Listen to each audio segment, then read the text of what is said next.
everyone. Good evening. Welcome back to I Care for Your Brain with neuropsychologist Dr. Karen Sullivan. That's me. We are here together to serve the unmet educational needs of the brain health communities across the world. I know many of you are tuning in from Australia and England and all over, and that is just so incredible. You know, say what you want about social media, but it gives us the opportunity to be together for occasions like this.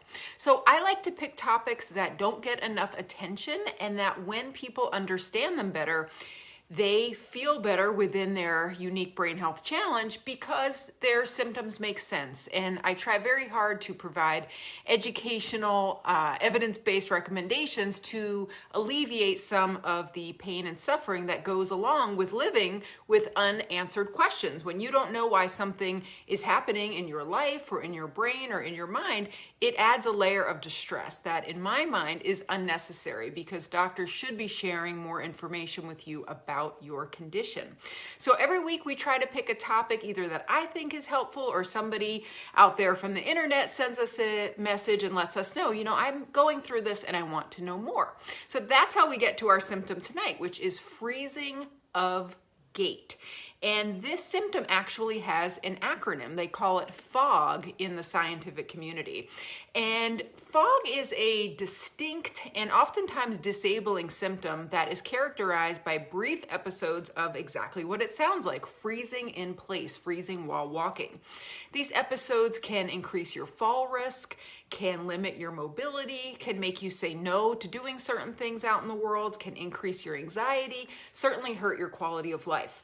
There is a relationship between freezing and cognition, stress, anxiety, and even our visual environment. What we don't really know much of right now is the chicken or the egg question, which one comes first.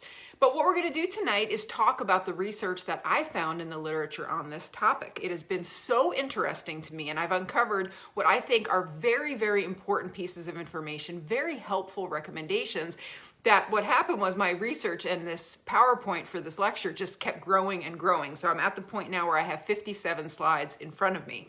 That is too much for one night. So what we're going to do is break this into a two-parter, where tonight what I'm going to do is really try to explain the phenomenon of fog, what it is, why it happens, how it maps onto different communities. And then what we're going to talk about next week is those evidence-based recommendations. What are the practical things that science tells us you can do about it? And there's a lot. So I'm very excited. Starting about 11 years ago, they started to have international workshops for clinicians and scientists who were interested in this symptom of freezing of gait. And when they got together, they decided they wanted to have a definition. That's a great place in science to start. We all have to be on the same page. So what they decided freezing of gait means is a brief episodic absence or marked reduction in forward progression of feet despite the intention in one's brain to walk. It is characterized by the inability to step forward or by what we call festering gait, extremely short steps that typically occur right as you want to start to walk, so we call that initiation, when we turn, or when we are in a small space. Fog freezing of gait is really episodic. It doesn't happen all the time or somebody would be unable to walk. So typically it's a transient disruption in locomotion, the ability to move forward in space. Typically it only lasts a few seconds, but episodes can go on for more than 30 seconds, and very rarely it can be continuous and almost can seem like you're just getting into a spell of it and it's hard to get out of it. Almost all the research on fog has been done in the advanced Parkinson's disease population. So we estimate between 60 to 70% of people with later stage Alzheimer's have freezing sensations, freezing episodes. Here's the problem though, is the PD community, it takes up almost all the scientific literature. And where this suggestion came from to me was from the orthostatic tremor community. And this is a rare disorder, not so rare when you have it, but has an extremely strong Facebook presence that I respect so very much. I love that idea that a group of people band together, and if they're not going to get information from the doctors, guess what? They're going to find it themselves and share it with each other. Absolutely love that. That's the community that reached out to me to focus on this. There is not one, and I have turned over many databases, one scientific article that focuses exclusively on freezing and OT. I literally found one sentence in one article that said freezing may be considered an occurrence in 25% of those with orthostatic tremor, period. Nothing else, no explanation, no research, no experiments. It was really, really surprising to me. So what we're gonna do tonight is talk about the existing literature, and then let's try to map it onto OT to try to figure out any type of correlation or explanation that we can find together. So there is a lot that still needs to be learned about fog in general, but there definitely is a mighty group of research that tells us that there are 3 distinct things that factor into a fog episode happening. Why is it that people freeze? The first one is what we call cognitive load. And what I mean by that is how much distraction there is in your environment, both in the external world and within yourself. So this would be like trying to multitask when you're walking, thinking of other things on your mind, other things in your anticipation loop. So as you're walking, and then perhaps you start to see a set of stairs that are coming up, or a turn in the road, or somewhere where you're going to have to make a turnaround, your brain starts anticipating that you're going to have to do that. And now we're basically at a bottleneck in the brain, and we start to have like a short circuit. And I'm going to explain a little bit later more what I mean about that. So cognitive load is one.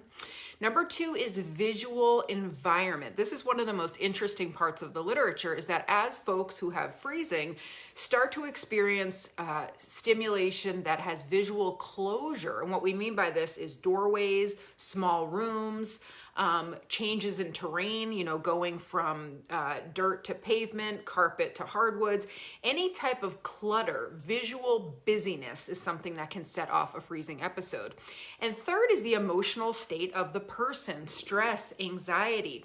There's a lot of conditioning that happens in the brain, especially if you've had anything like a fall, anything that is relatively traumatic or dangerous. What the brain does is it takes almost like a snapshot of that moment in time, and it stores it in a special place connected with your amygdala, your fear center. And basically this is why PTSD can be so damaging, because the smell of when you had a fall, the visual environment.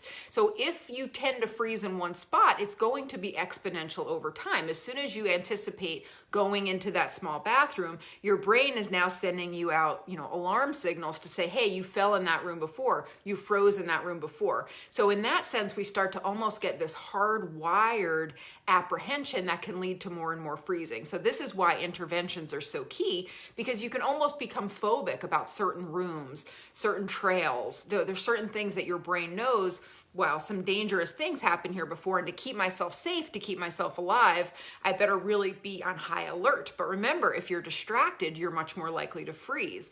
So that is something I'm really interested in talking about more in part 2, is how can we try to be more mindful when we're walking and reduce internal and external distraction. Another thing that can get into our attention span and distract us is being under time pressure when we're walking, feeling like we're being watched, any type of a feeling of social embarrassment.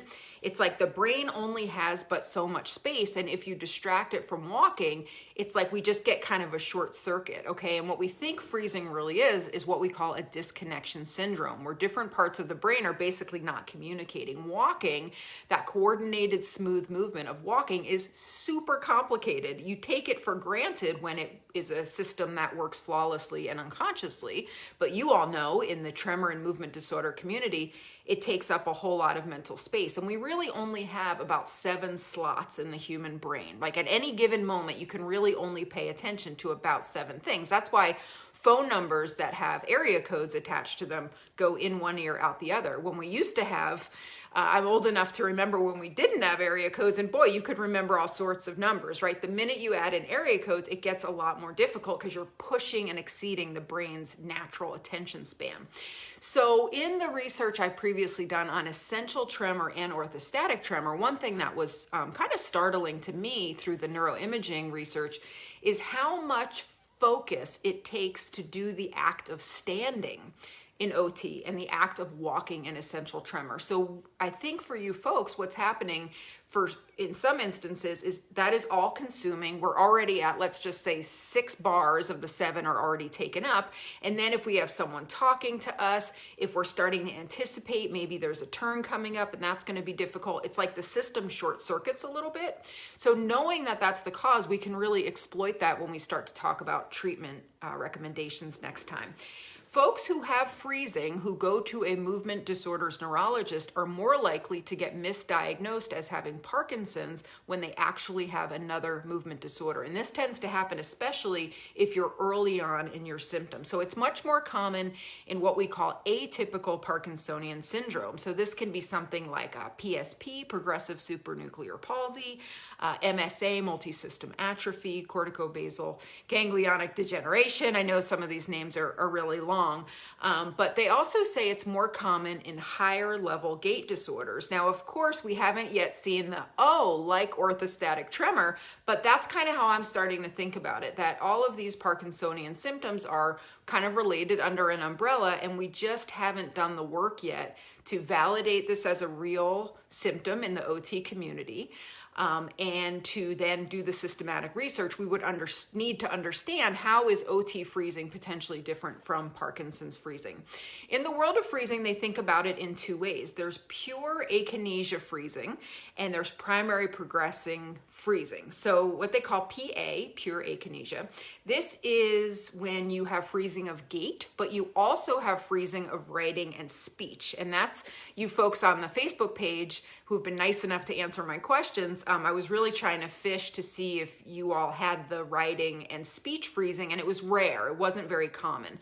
The next one, the primary progressive freezing gait, this is when you have freezing, but then you also have balance issues, muscle rigidity, and slowness in your movement.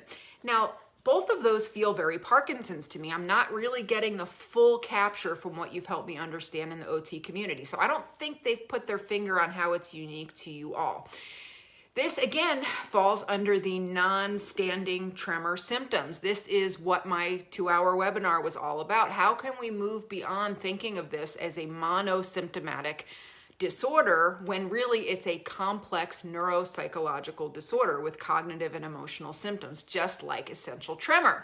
This is where we get the ET plus and the OT plus distinction. So we're like this close to being able to put it together. However, my heart always goes out to folks with brain health challenges, just knowing how much stigma exists in the world and how there's not enough education and validation given to symptoms. But boy, imagine you all going in to even see a movement disorder specialist explaining freezing, and they look at you like, I don't know, I think OT is just trouble with standing. So it's a lot.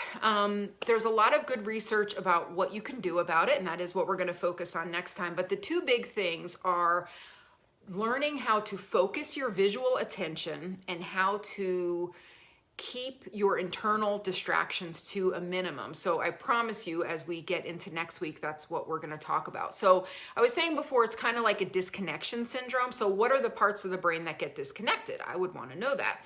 So what we think is it's a frontal lobe, basal ganglia, brainstem, cerebellum network, okay? And if you follow me and you know the things I'm interested in as it relates to OT is the cerebellum. I love the cerebellum. It's the unsung hero of neuropsychology. It does so much more than balance and fine coordination of movement. It is intimately involved with cognition, emotion, visual movement. And that's why I think it's so important to talk about other things the cerebellum does. If we know OT is housed in the cerebellum, then guess what? You're going to have other symptoms besides just tremor. We know, like I was saying before, that through imaging studies, just simple things like standing can take up so much of the brain's focus and energy, that then when we add in the other stuff, boy, that's when you really see symptoms. And you all help me understand that. If someone talks to me, if I start to get a little bit anxious, it just seems to go to heck, and that's when I'm going to have a freezing episode. Again, this is from Parkinson's research, but in Parkinson's, the longer you've had PD, the worse the freezing. The more you've been on the dopaminergic medications, the worse the freezing. It does not seem, though, to correlate to things like tremor or rigidity. However, in Parkinson's, it is related to speech disturbance and a cognitive symptom called executive dysfunction. So what this means is people with Parkinson's who have freezing also have trouble with multitasking and set shifting in everyday life. So hard to kind of do multiple things at one time. We don't know if this relates to OT because we don't have any of that research yet. But think about what are how do those symptoms factor in, right? So if you have a speech disturbance, if you are unsteady on your feet, if you have a hard time multitasking, that is going to create more internal distraction for your brain. There's more jobs to do. So your brain is going to decrease the efficiency and the ability to do all jobs, because that's what happens, right? When you multitask, do you do all those jobs well, right? You kind of are giving it short shrift because you have to. You don't have that much energy. If you have freezing, research suggests that you have other gait abnormalities. Freezing isn't just in one moment, all of a sudden you find yourself with your feet glued to the floor, okay? The other disturbances we know is you're gonna have less rhythm in your walk in general. You're going to have less coordination between your arms and your legs, and how this manifests is in dropping things, trouble writing in cursive, shorter steps in general, okay? People with freezing also have an increase in their cadence when they're starting to make a turn. So what this means is kind of speeding up when you're starting to get to a turn. So then we can kind of see that there's dysregulation in the circuit, the frontal lobes, the basal ganglia, the brainstem, and the cerebellum that are that circuit for locomotion, okay? We also know that in general, folks who have freezing tend to be more unstable. They tend to have more balance issues. So like I said, freezing is not a discrete issue. Even well before the freezing happens, when you do all sorts of fancy electrophysiological measures on people, the first thing you start to see is that the stride length shortens. So even, 10 steps before you have a freeze, when you take video and slow-mo it, you actually see people's steps start to get shorter. Then what you see is that the range of motion in people's joints, the hips, the knees, the ankles, they start to significantly reduce, okay? Then we start to get into the actual symptoms of the freezing. This is maybe my biggest gem in my research, and we're gonna have to work together to see if I'm onto something here. But there were a couple papers that talked about what is the frequency of freezing, okay? And so frequency happens within the 3 to 8 hertz band, okay? And now we all know the classical description of OT is you have to be, basically somewhere between like 6 and 13. So what I'm wondering is, are the people in your community who are freezing the folks who are on the lower end of the hertz? And this is why I asked my question, is your diagnostic hertz of your tremor a known fact? And if not, I think you should all know that information about yourself. And what I want us to keep in touch about is, can we find that that's a pattern? Is that a correlation? Folks with OT who have a slower tremor, are they more likely to freeze? Because there is some overlap there.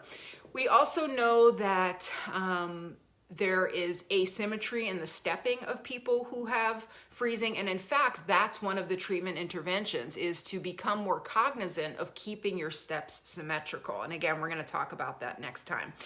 We also know that in PD, people who get DBS, deep brain stimulation, tend to reduce the episodes of freezing by about 50%.